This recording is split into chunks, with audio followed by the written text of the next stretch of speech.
Hello and welcome back to my channel simply life. आप लोग सोच रहे होंगे इतने दिनों से मैं कहाँ थी, मेरा कोई वीडियो क्यों नहीं आ रहा था। तो मैं आप लोगों को बता देती हूँ, मैं कहीं नहीं गई थी, मैं यहीं थी। लेकिन मेरी तबीयत थोड़ी सी ख़राब हो गई थी। मुझे ऑस्टियोआर्थराइटिस हो गया था मतलब है, लेकिन मैं कह सकती हूँ 90% क्योर हो चुका है। लेकिन कैसे हुआ, क्यों हुआ, आज मैं आप लोगों के साथ उसी के बारे में बात करने वाली हूँ। तो चलिए वीडियो स्टार्ट करते हैं। वीडियो को स्किप मत कीजिएगा, जिससे कोई भी इम्पोर्टेंट इन्फॉर्मेशन स्किप ना हो जाए। Simply life. ऑस्टियोआर्थराइटिस किसे कहते हैं? What is osteoarthritis? Osteo means bone, arth means joint, and itis means inflammation. Osteoarthritis is a disease in which articular cartilage degenerates over time, causing pain and inflammation in the affected joint.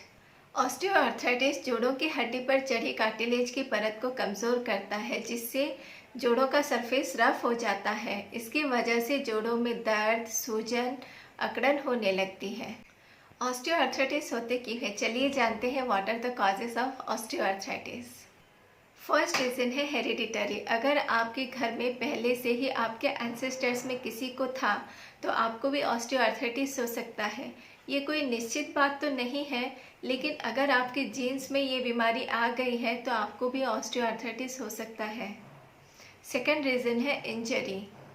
अगर आपके joints में कोई injury हो गया था तो आपको भी ऑस्टियोआर्थराइटिस होने का रिस्क है। थर्ड रीज़न है ओबेसिटी यानी मोटापा। Obesity increases the risk of osteoarthritis of the knee, hip and spine. मोटापा से नी, हिप और स्पाइन में ऑस्टियोआर्थराइटिस होने का रिस्क बढ़ जाता है। मैं तो मोटी नहीं हूँ, मैं ओबीज नहीं हूँ। मेरी हाइट 5'5" है और मेरा वेट 63 kg है, जिसके हिसाब से मैं ओबीज नहीं हूँ। फिर भी मुझे ऑस्टियोआर्थराइटिस मेरे हिप और स्पाइन में हो गया। इसका रीज़न है मैं ज़्यादातर टाइम बैठकर काम करती हूँ। अगर आप ज़्यादातर टाइम बैठकर काम करते हैं तो आपकी स्पाइन, और अगर आपका पोस्चर सही नहीं रहता है तो आपके हिप और स्पाइन में प्रेशर पड़ता है, जिसके कारण आपको ऑस्टियोआर्थराइटिस हो सकता है। ऑस्टियोआर्थराइटिस ऐसा नहीं कि इस पर्टिकुलर एज के बाद ही होता है। कितने लोगों को आजकल लेट 20s में भी ऑस्टियोआर्थराइटिस हो रहे हैं। बहुत पेनफुल होता है ऑस्टियोआर्थराइटिस। चलने फिरने में, उठने बैठने में दर्द होता है। तो चलिए फोर्थ रीज़न क्या है जानते हैं। फोर्थ रीज़न है over use of certain joints. Over use of certain joints increases the risk of developing osteoarthritis. अगर आप किसी जॉइंट का ओवर यूज़ करते हैं तब आपको ऑस्टियोआर्थराइटिस उसी जगह, उसी जॉइंट में हो सकता है। अगर आप रिपीटेडली नी को बेंड करते रहते हैं तो आपके नी में ऑस्टियोआर्थराइटिस हो सकता है। फिफ्थ रीज़न है people with rheumatoid arthritis are more likely to develop osteoarthritis. जिनको रिमाटॉइड आर्थराइटिस होता है उनको ऑस्टियोआर्थराइटिस होने का रिस्क भी होता है। तो हमने जाना ऑस्टियोआर्थराइटिस किसे कहते हैं और इसके कॉजेज़ क्या है, और कुछ कॉजेज़ भी हम जानेंगे। अगर आपका हमेशा लो ब्लड प्रेशर रहता है तब भी आपको ऑस्टियोआर्थराइटिस होने का रिस्क है। अच्छा हेल्दी फूड खाइए। लो ब्लड प्रेशर रहने से आपके आर्टरीज और वेन्स में ब्लड फ्लो लो रहता है। ब्रेन को एडिक्वेट ब्लड सप्लाई नहीं हो पाता है, जिससे ब्रेन फेलियर होने का रिस्क है। इसलिए अपने बीपी को रेगुलेट कीजिए, प्राणायाम कीजिए, योगा को अपने लाइफस्टाइल में ऐड कीजिए, सर्वांगासन कीजिए। सर्वांगासन लो ब्लड प्रेशर के लिए बहुत अच्छा होता है। सर्वांगासन आप यूट्यूब में सर्च करके देख सकते हैं कैसे करना है।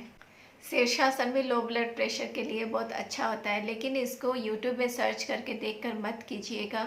इसको किसी योगा गुरु के ऑब्जर्वेशन में सीख कर ही कीजिएगा।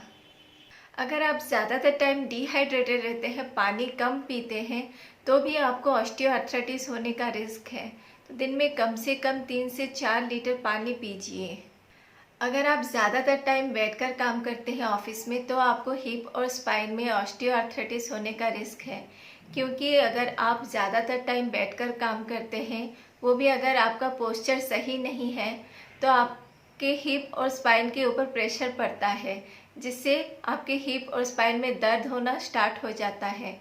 इसके लिए आपको हर 5 मिनट में अपना पोस्चर चेक कर लेना चाहिए। आप अपना पोस्चर को कॉन्शियसली सही कर लेना चाहिए, और हर 30 मिनट्स में उठकर बॉडी को थोड़ा 1 मिनट के लिए स्ट्रेच कर लीजिए। बॉडी को अगर फिट रखना चाहते हैं तो मैं जैसा कह रही हूँ वैसा कीजिए, वरना एक्सक्यूज़ देते रहिए। मैं आप लोगों को बता रही थी मुझे ऑस्टियोआर्थराइटिस हो गया था और मैंने कैसे इसको क्योर किया मैं आप लोगों को आज बताऊंगी। मैं आप लोगों के साथ मेरा एक्सपीरियंस शेयर करूंगी। मुझे 2019 में लोअर बैक में हल्का सा दर्द होना शुरू हुआ बेंड होने के टाइम। मैं सोची कुछ अकड़ गया होगा और मैंने उसको इग्नोर किया। फिर 2020 जनवरी में दर्द थोड़ा बढ़ गया। मैं सोची विटामिन की कमी होगी और मैंने यूट्यूब में सर्च करके मोरिंगा पाउडर लेना शुरू कर दिया, लेकिन दर्द कम नहीं हुआ। फिर 2021 जनवरी आते आते मेरा लोअर बैक में पेन बहुत बढ़ गया और इनर थाई जॉइंट्स में भी पेन होना शुरू हो गया।